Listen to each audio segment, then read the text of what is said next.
Beli kat Hanyai. Jom kita makan. Korang pernah makan tak benda ni? Apa ni? Macam mana makan dia? Pakai sudu Ambil dah.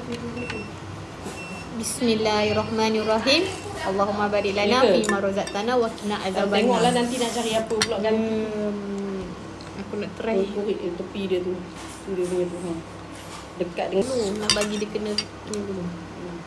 Bismillahirrahmanirrahim. Orang tak makan macam tu, orang dekat dengan mulut makan macam tu. Lepas tu tuang sos dia tu dalam mulut. Tengok ibu makan bukan macam tu, macam ni. Itu orang makan. Sedap. Abang ada sos tu. Kalau tak ada sos tu. Tu tengok Nai makan tu. Ibu dah korek-korek ni Nampak? baru tuang. Macam ni. Kalau pun boleh. Oh macam ni. Ibu kita ajar macam ni. Tinggal tu dua. Kat Anin dua. Serius.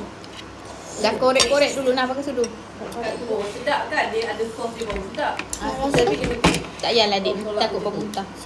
Kita sambung makan kuah laksa lah ya. Ni apa ni? Sedap balik. Oyster. No. Satu. Nak rasa sikit? Abang nak rasa sikit. Abang nak rasa tak?